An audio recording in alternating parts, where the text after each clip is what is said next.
he looked at me and he said, "You know, you were missed." And in my very literal autistic brain, I looked at him and I said, "No, I wasn't. I'm right here. Nobody missed me." He just kind of chuckles and looks at me sort of knowingly nodding his head like, "Yep, exactly." One Thanksgiving in particular, 3 years ago, in a 10-day period, I lost 3 good friends to suicide. Whoa. Two were autistic, and one was a childhood friend that I strongly suspect was probably autistic and just missed like I was. And I was so devastated. I was so crushed because all I could think was that shouldn't have happened. It shouldn't have happened. And it was because from the messages that they left, they were so alone. I don't get you. Why do you do that? Why do you say that? Or, can't you just be like everybody else? And I'm just like, well, I'm trying to be like everybody else. I'm masking my ass off over here. It's just not working. And alexithymia is essentially having a difficulty in taking the emotions that you feel. Because it's not that we don't feel any emotions. We feel huge, big emotions. Sometimes we also simultaneously have zero emotion on something. It hasn't hit yet. And the difficulty comes from what those emotions are that we experience.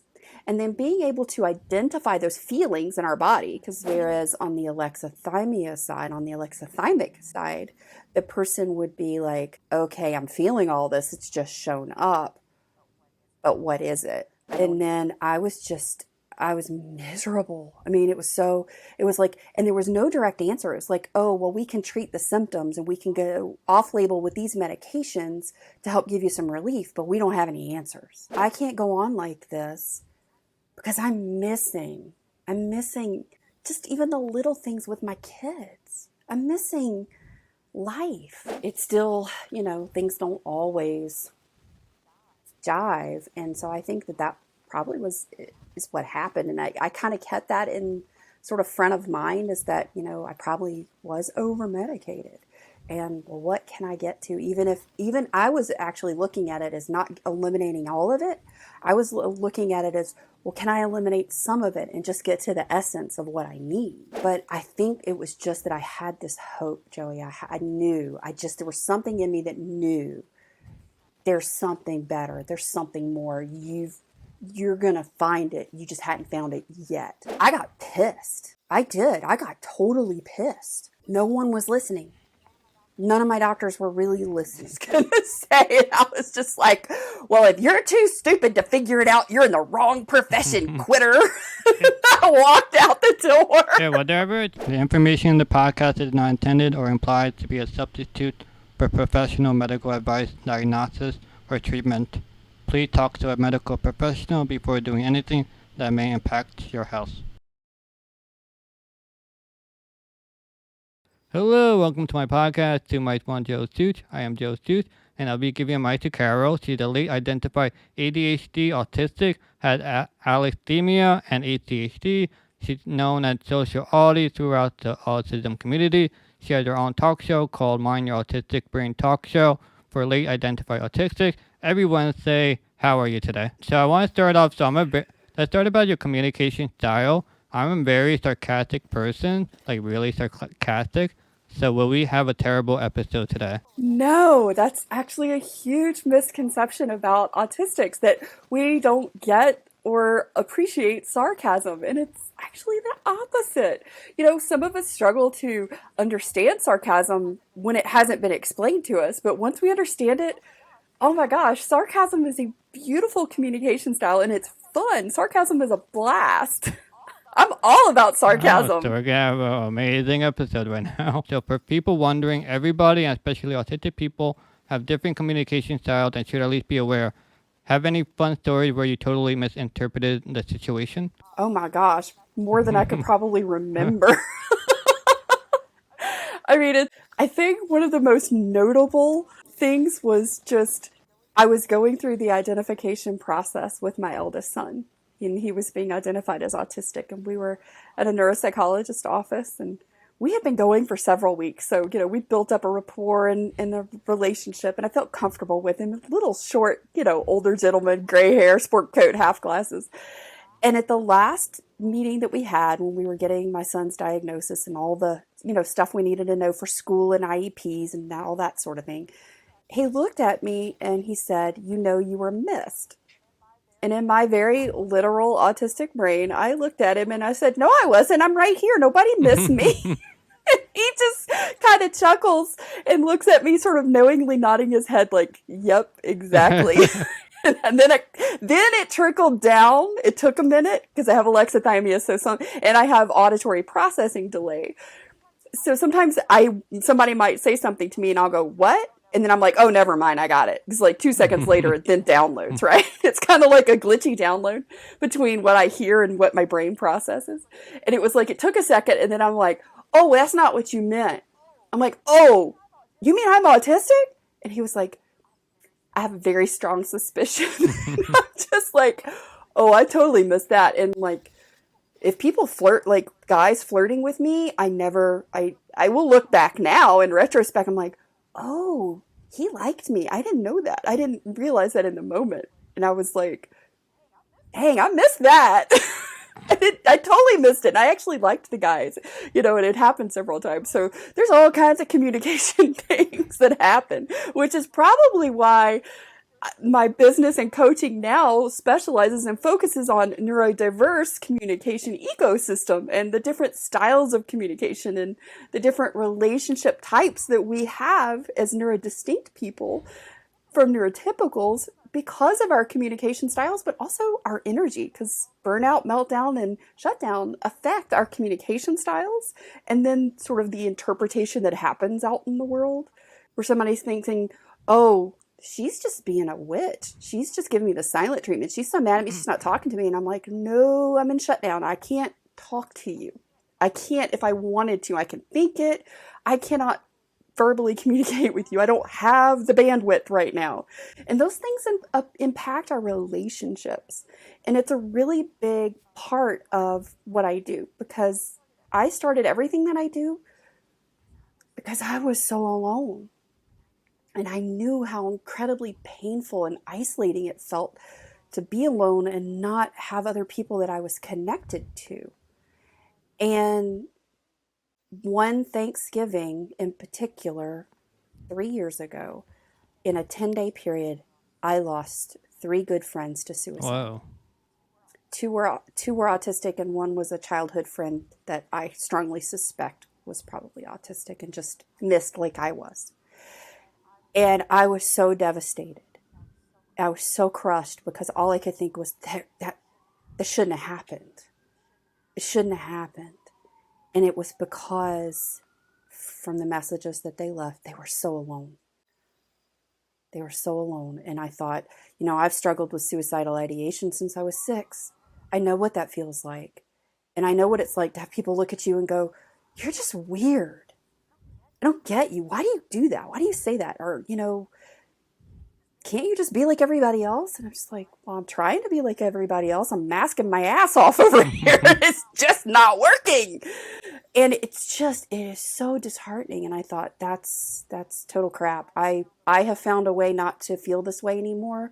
And I'll be damned if I'm going to let one single solitary person that's looking for a connection, that's looking to connect and find a way to go forward in this world with this beautiful brain that we have. To me, that's the most important thing in the world. And that was the whole reason that I said, well, I'm just gonna give it a try. I've never had any success with anything I've ever done in my whole life, but I'm just gonna try. And I started messy, and I started scrappy, and I started really ugly. If you looked at my first YouTube video, it was not good. But that's just, I didn't care if it was perfect. I didn't care if it was messy. I didn't care if it was ugly. It was about, can I reach somebody so that they know they're not alone today? Well, I wasn't expecting it to get this dark so fast. Did it go dark, Joey? Really I'm sorry. Did. Yeah, I wanted to say, so we're going to go before the suicide part, but like you were saying, like guys be flirting with you and you didn't understand. I mean, it happened with vice versa, where girls will flirt with guys and the guys are just oblivious to every sign. Like they need like clear signals. Like women just...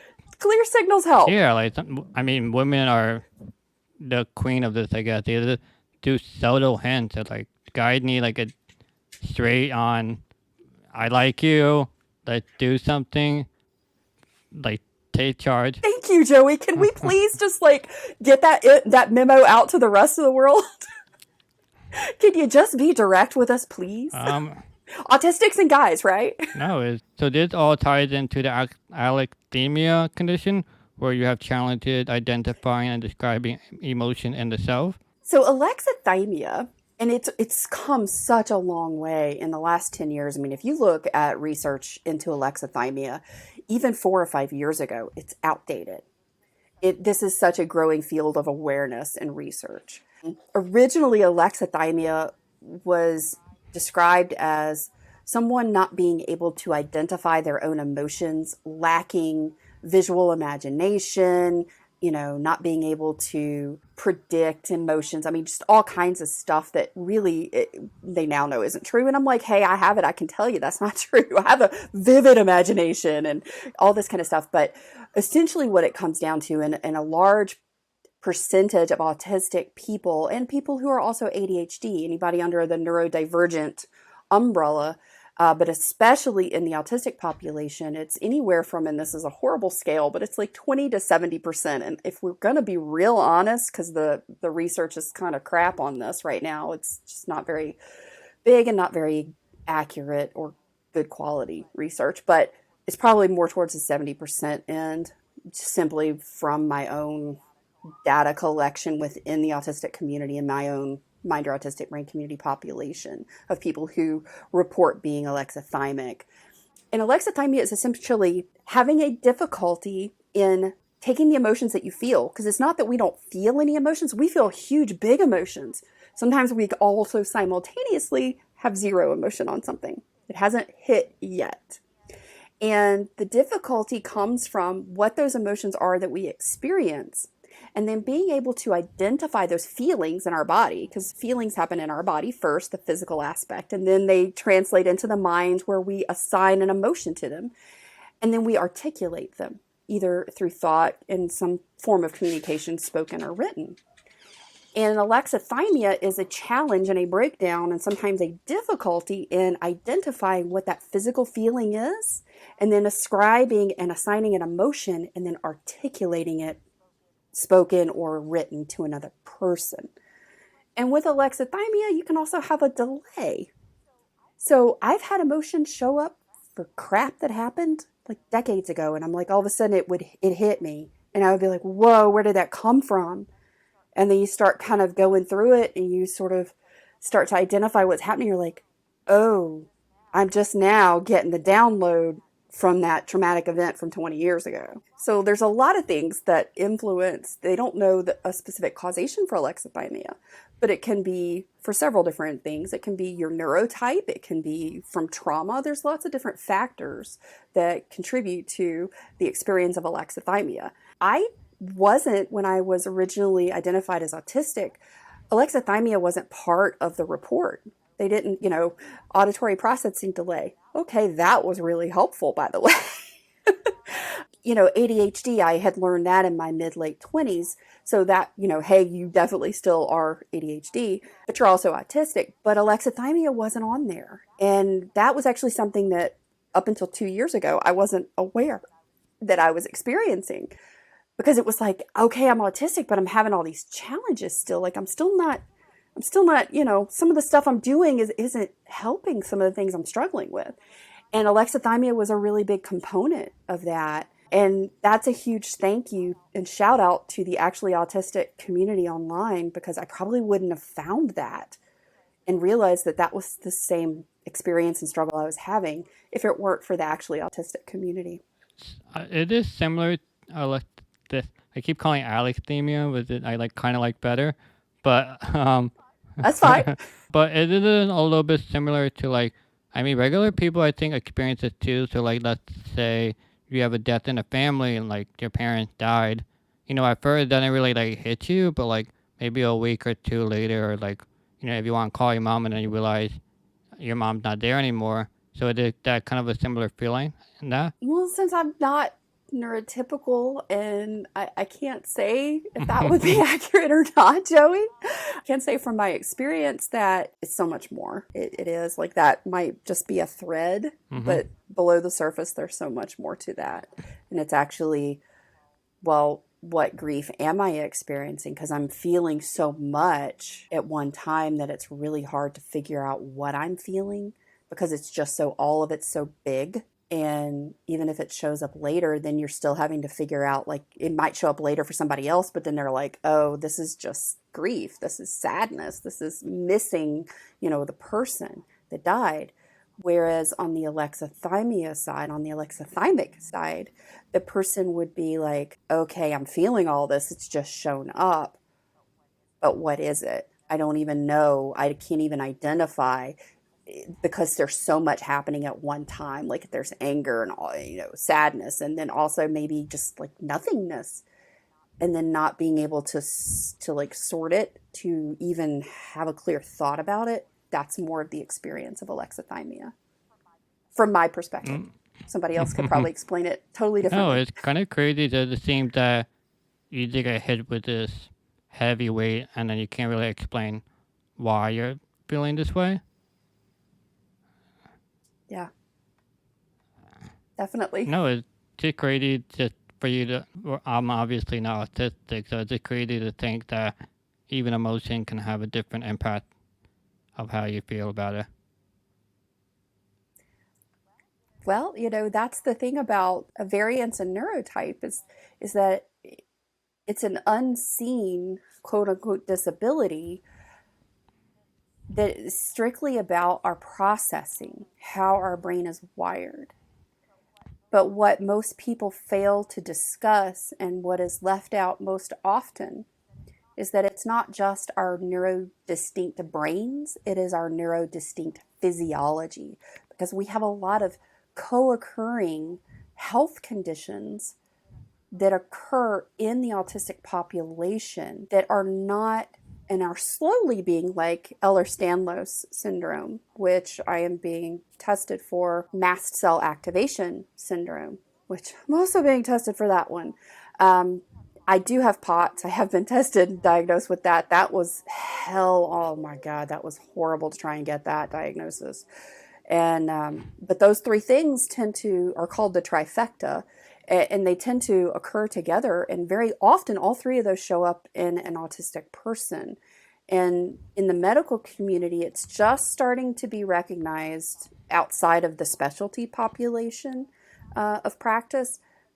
But that's one of the things that's often overlooked in like a whole person well-being approach to our mental and physical health, and it's our physicality is also neurodistinct. Are you familiar with the documentary called Behind the Visible?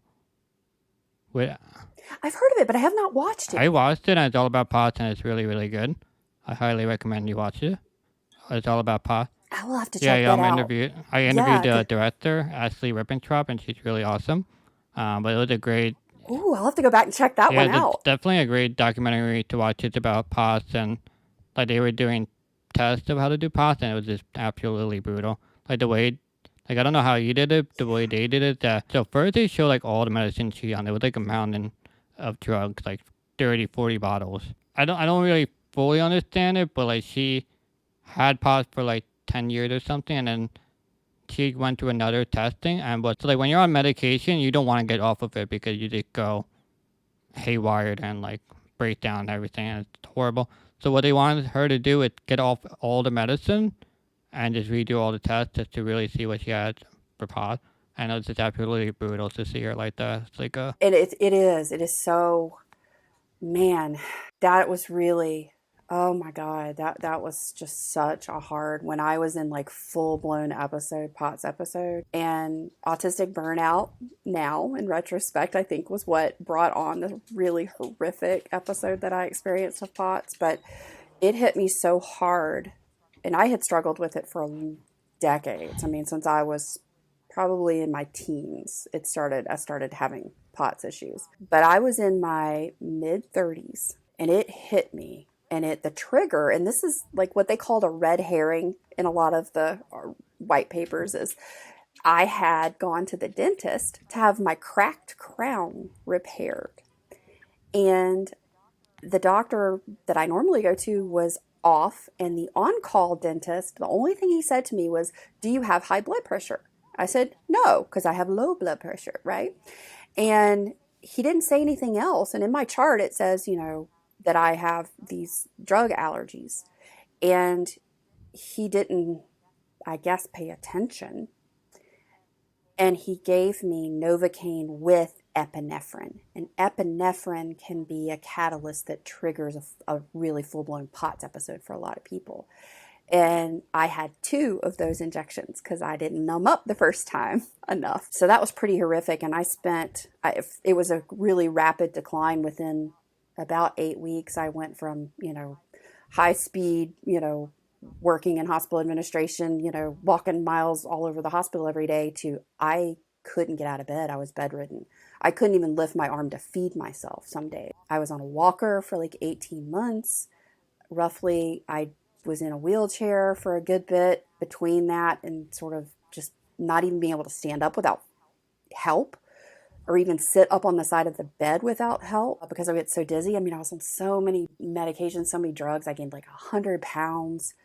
And then I was miserable. I mean, it was like, and there was no direct answer. It was like, oh, well, we can treat the symptoms and we can go off label with these medications to help give you some relief, but we don't have any answers. And, I was a young mom. I had 2 small children, and I'm like, I can't function. I had, my job was gone. I couldn't do that. I had no income. I mean, it's hell, and it's scary. And when nobody can tell you what's wrong or how they can help you, they can just sort of band-aid the situation. Oh man, that's scary Yeah, and stuff. there's no really treatment for you either. It's whatever you can do to best of your abilities, but you'll never be the same as you were before. I guess that's why it's such a big deal to me, because in 2016, I was so miserable, Joey. I was just like, it can't get any worse. And if I died, it would be a relief at this point. And I had these 2 little kids who I absolutely adore, and they're now these giant teenage young men. Both of them are almost 7 feet tall, and it's just wow. And I'm almost 6 feet, so it's kind of wild to have your kids be like really huge. And they're just like, "You're my baby." "No, I'm not, Mom." Oh my God. But it's, I was laying there and I'm just like, I can't go on like this, because I'm missing just even the little things with my kids. I'm missing life because all the drugs and stuff I was on, I had brain fog so bad. I mean, might have had like, at one point, I think I maybe had a 20-minute window of operation in the entire day. And if I got up and just loaded the dishwasher, that was it. I had to go take a 2-hour nap. I'm like, I can't live the life I want to live. And there's got to be some answers. And I just like, I'm going to figure this out. It's like, I'm smart. I'm going to figure it out. And that's just what I did for myself. And I don't know if it will work for anybody else, but I know what I did has worked for me. And it's changed my life. Wait, so what did you do for yourself then? First, my big concern was, I'm on all these medications and I am in my mid-30s, and they're telling me I'll have to be on this for the rest of my life. What the heck is this doing to me long term? What are the side effects? What are the consequences? I was already starting to suffer some side effects, and brain fog and joint pain and just weight gain that was just ridiculous because I was on a low dose of cortisone and, fluid retention to try and keep my blood volume up, and not all that kind of stuff, because POTS has, we tend to be a quart low on blood volume. So that's one of the problems. But, I was wearing TED hose, all this stuff, and I was doing everything. But I thought, no, this isn't the answer. I went back to school 10 years after I got my undergraduate degree in fine art, and I went back to school in pre-med and was studying vision science and to go to optometry school. And I was like, I know about organic chemistry. I know about cellular biology. So if I'm looking at myself, I'm an organic being. Everything starts on the cellular level.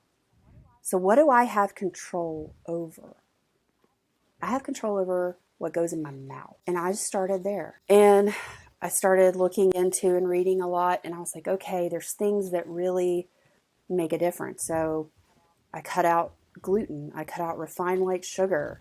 That was like where I started. And turns out, well, my dad's a celiac. Hey, I am too.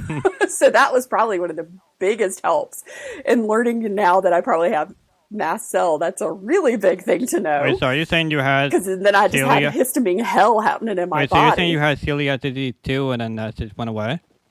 I'm Are you sorry? saying you had celiac disease too, and then it went away? No, it's not gone away. But it's Yes, the I'm also symptoms celiac. when I get lowered when you were on a different diet. Is that what you're saying? Yes.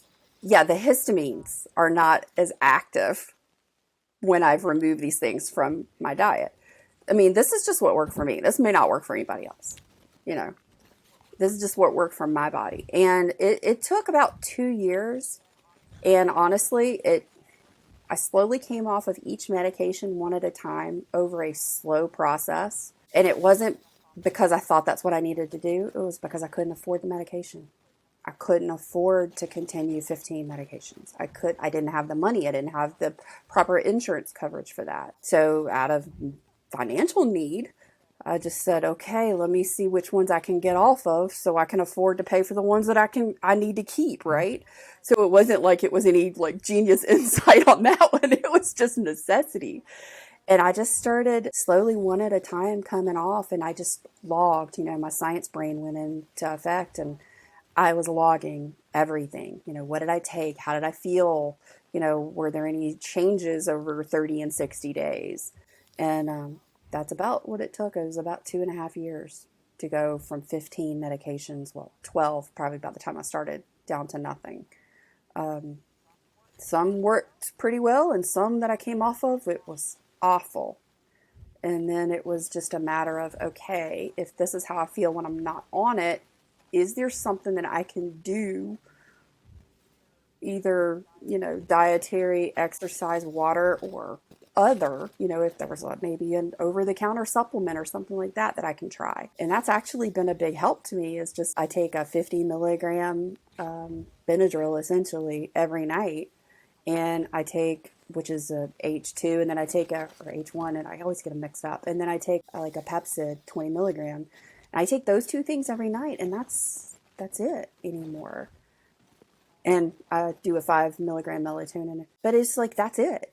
But those were the things that I was able to do that I found made a difference for me, and then I could afford, right? Because it's not cheap to have a health condition. No. My God, the medical debt is painful. Like, I'm sure like, just even if you're 20%, is still like the medical debt that I am dealing with is just gut-wrenching. I mean, it is crippling. It will change your trajectory of your life and the quality of your life. I think it's amazing that you were able to be on all the medication and just slowly, get off one by one and just chart it out. And like, that takes a lot of organization to do. Like, you're like the first person that ever did that, to, limit the medication and see what works or doesn't work. If more people would just go, if it helps me, I'm going to take it, forget the side effects. Because if you don't take it, whatever you're feeling, it's like shit. You don't want to feel that. So you rather, sometimes the side effects is better than what you're feeling before. I watched my grandmother and my mom fought pretty regularly to make sure, because especially in our geriatric population, they get over-medicated. And doctors aren't talking to each other. And I was having the same problem. I think I was probably over-medicated because I had, a neurologist, and then I had my gastroenterologist, and nobody's talking, right? And you're trying to be the go-between when you go to each one of these appointments, and, here's what I'm taking. And it's still, things don't always jive. And so I think that probably is what happened. And I kind of kept that in sort of front of mind, is that, I probably was over medicated. And well, what can I get to? Even I was actually looking at it as not eliminating all of it. I was looking at it as, well, can I eliminate some of it and just get to the essence of what I need? And what I found was, just through other things that I was doing for my health journey, that I was able to actually eliminate all of those and just make some changes that really benefited me. It was not easy. I mean, I was 256 pounds. I was way overweight. I was miserable and, barely could walk from my front door to my mailbox. But I think it was just that I had this hope, Joey. I knew, there was something in me that knew there's something better. There's something more. You're going to find it. You just hadn't found it yet. And I think that's what just kept me going through, just pushing myself. And my tenacity in my autistic brain of just like not giving up till I solve a problem, I think is probably what got me where I am. So thank you, autistic It brain. sounds like you're just a highly motivated person, and you're just willing to do everything. I didn't know that you were not talking to your doctor at all about any of the, and you're just doing it solo. I got pissed. I did. I got totally pissed. No one was listening. None of my doctors were really listening. No one was hearing me when I was saying, this is what's going on. They just kept wanting to slap a Band-Aid on it and move me out of the office, And that happens so often.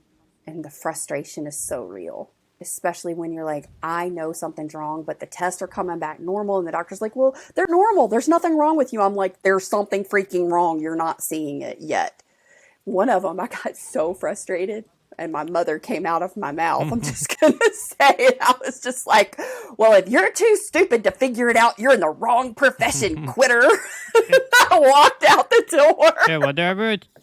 Which probably wasn't very kind, but. I mean, I know, when I was talking to the other lady about POTS, did you go to, a POTS specialist or at least knew about it? Or you just went to any... Yes, I did. It took several years. And my mom, thank God, she was actually the one that found them. And they were 2.5, 3 hours away from us. So I was willing to travel. I didn't care. I actually did the tilt table test 5 years before I found the specialist who did it again. And I got so sick on the tilt table test, I couldn't complete it. So the medical professionals were like, oh, well, it was inconclusive because you couldn't finish the test. And I'm like, is that not in itself an answer? That I couldn't even perform the test, that I got so sick that we had to quit? But apparently that didn't register. The other lady said she failed it too, and then she had to go through it again. Yeah, because I couldn't complete it. So they didn't get all the data to officially do it. So I found a wonderful doctor, Dr. Susan Phillips. She's at the Mitral Valve Prolapse Clinic and Dysautonomia Clinic in Birmingham, Alabama. And she and her partner probably saved my life in so many ways. Just number one, to just have diagnosed it and to make me know that I wasn't crazy. Because I thought it was just like, at some point you reach this place where you're just like, nobody can find anything. Everything keeps coming back. Nobody can say what's wrong. And you start to feel like you're nuts. Mm-hmm. Yeah, I mean, it makes sense. It's a rarity. I'm just a hypochondriac, or, maybe it's just me, right? I'm nuts. It's all in my head. Well, yeah, it's in my head, but it's real. Yeah, it happens to a lot of rare diseases. Sometimes the blood results just show out completely fine, and especially if a rare disease, no doctor gonna think you have a rare disease, so they're already going in with doubt, and then you're the one with questions and no knowledge about it. So you're supposed to help me out, and so I did wish you talked to me when you were first getting diagnosed, because I could help you with all these websites. I know a website with all the doctors in the United States to help you out. It's easy to know now because you have all the information, but if you don't know anything, you're just in the dark about this. And that really sucks about all these rare diseases, that when you first start out you're just in the dark, and it's scary, and no one really believes you. You gotta advocate for yourself, and you're dealing with your own shit then, but then you have to be strong for yourself. And accept that them saying no is not the right answer. You have to keep going to each doctor, explain yourself, say your whole story. Some probably don't give you that much time, and just find, in your case, give you medicine and get out. It's just extremely tiring. And then with POTS especially, you're already tired to begin with, and you muster all this strength, and then you go home and take a nap for 3 hours. It's exhausting. Yeah, it is. And that's the thing. And I think that's probably been the benefit, the positive, the outcome, the silver lining, the whatever you want to call it, the rainbow in the glitter shitstorm, was that because I went through that and I had to learn to advocate for myself because of what I went through with POTS and just getting some identification in that. I think that that's really helped in what I do with the autistic and ADHD community to help other people be able to go, well, you're not crazy. You're not wrong. You know, what you're feeling and what you're experiencing is real, and there's an underlying causation for it, and it's not that you're broken, because you're not. You're a little crazy. I'll give you a little credit. I mean, yeah, okay. I'll take that. And you know what? I'm crazy in a good way. I mean, if we're going to classify it, right? Yeah, exactly. Like, I know there could be a long episode because we're only on question 2 out of 10. So here we go. Oh, geez, I'm sorry. No, I won't talk so much. I enjoy where we're going, so I want to keep getting those hidden gems here. So let's talk about boundaries and consent. I feel like we should talk about this first. So you asked the question of if we were taught boundaries and consent growing up, and a lot of people say no. Isn't that kind of one of those things you learn through life through your mistakes? For neurotypical brains, probably. And I don't know. I only can speak from my neurotype experience. And my neurotype experience and the similar experience of other autistic and ADHD adults who are late identified was like, were you ever taught boundaries? Were boundaries discussed growing up in your home? You know, was consent something other than just a, sexual consent? Because there's all kinds of consent. Were those ever discussed? And the resounding answer is usually no, or what? What are you talking about, boundaries? I have no clue what you're talking about. I got a personal boundary. If there's 7 other areas of boundaries, I don't know what you're talking about. And that's a really big challenge that most of us in late identified life face, because our boundaries are what help protect us. Our boundaries are what help us navigate the world in a safe way. And for most of us, we don't and haven't felt safe our whole lives. And knowing that you have authority, autonomy, and the creatorship in your own life to craft your own boundaries based on where you are right now, and that those play into self-care. Those play into how you choose and where you choose and who you choose to spend your time with. And that you have the control to do all of that. And for a lot of us, that was a very new concept. We didn't learn that through default and observation, because that's not how our brains work. Like, just based on a conversation we have, observing that you don't know you're really different till you're older. So you just assume whatever you're feeling, what everyone else is feeling, until later in life. So, like, what made you think there was something wrong with you, that you were thinking differently and just everything wasn't coming to you as you naturally thought it'd be? The response of the world around me. None of us would know that we were any different unless someone else said something. Someone else gave us an indication that we weren't doing it right. And I got a lot of indication I wasn't doing it right. I wasn't humaning in the right way for a lot of people because I was very different. But to me, I was like, oh, well, doesn't everybody think this way? Doesn't everybody, look at all of these? Don't you see the 50 steps ahead? Don't you see that? People are like, what are you talking about? That's weird. Then you're like, oh, well, I won't say that ever again, because that means I'm weird and I'm different, and then I'm not included. Mm-hmm. I'm not part of the group, and I'm all by myself.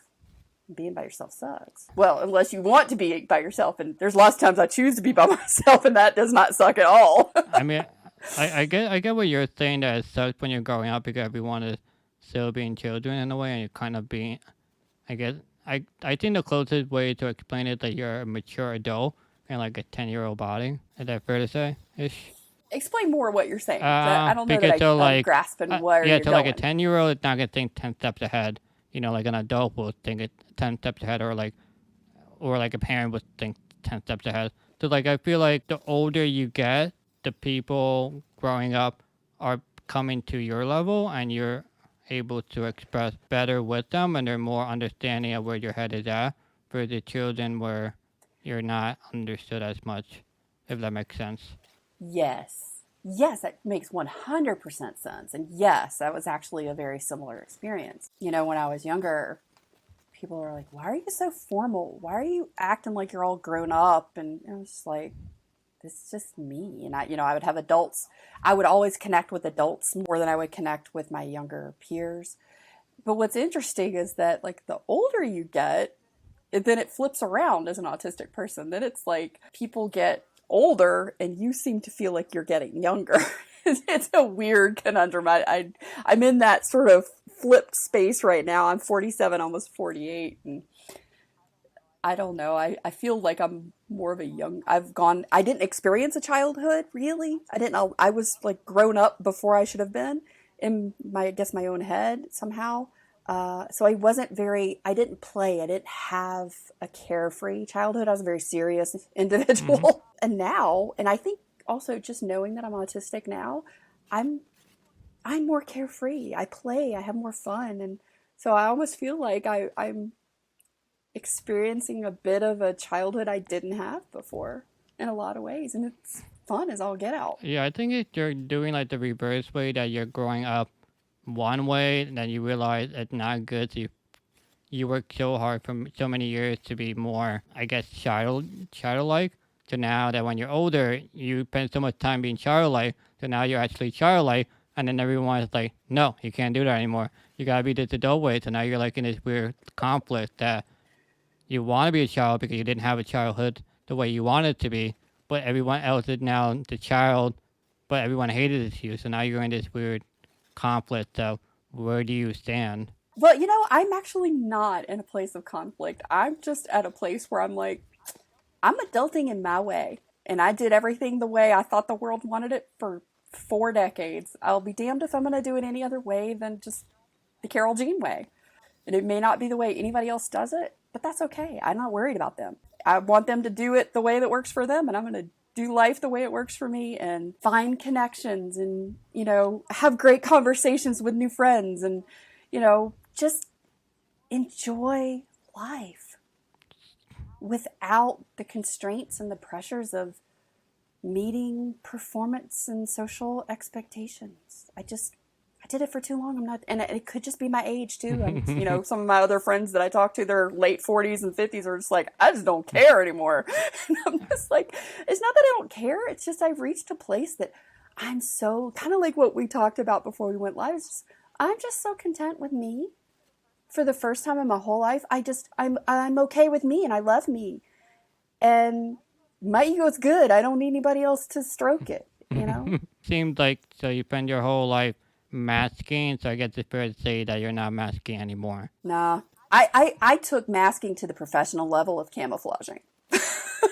So much so I was masking all by myself at home. But nah, now it's just, I'm me. I do what feels good to me. And I don't really worry about what socially is expected, really. I just don't. I mean, I have to show up with what aligns with my values, with what aligns with what's important to me. And that involves just showing up and being a decent human, being kind, being gentle, being patient, being understanding, and just extending love and grace to the person next to me. Yeah, like the way the way I'm going through life right now is that, like, if you just look at all the facts, everyone's living their own world, and so we're both social media people. So it's like we could go either two routes. So we can go where we're accommodating everyone, which is fine, but it can be a little difficult to have yourself shine, or you can be your 100% self, but you might be missing out on a lot of people that maybe the audience you garnered before then. So like you're going through this weird phase where you're losing people, but then you're hoping that new people that do like you, like that support you and agree with you, do follow you. So like that's the phase I'm going through, that I'm going now the 100% myself route. And I know I'm losing a lot of people, but at the same time, I never really had them in the first place because I know we won't intersect anyway because I'm my 100% self and they don't like me and we're never going to be together. So it's like I'm just kind of, instead of just playing nice, I'm just kind of going me. And if you support me, great. If you don't, then nothing is really of loss at all. It's not.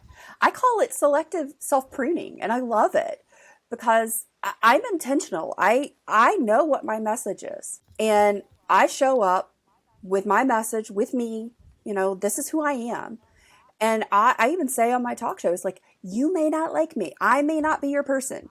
I may not be your jam, and that's okay. I'm okay with that. But I want to introduce you to your person. Give me the opportunity to help you find your person.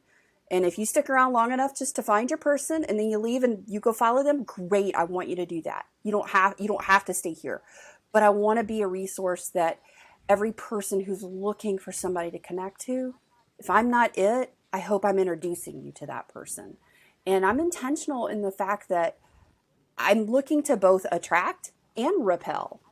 I want to attract the people that I can serve, that I can help, who can be part of the community and that they're a fit, because not everybody's a fit. And I'm also intentionally, with that same message, going to repel the people that I'm not for them, that they're not maybe even ready for what I have to offer. They might be later. They may never be. That's okay. But it's about, I love this. Oh, okay, Joey. So earlier this week, I had a conversation with a coaching client, and we were talking about burnout, because that's kind of my jam to talk about autistic burnout. And one of the things that I hadn't recognized, and this is crazy, right? This is crazy. I hadn't recognized I'm entering year 3 of not gone into autistic burnout. That's a record. I started my first autistic burnout at 6.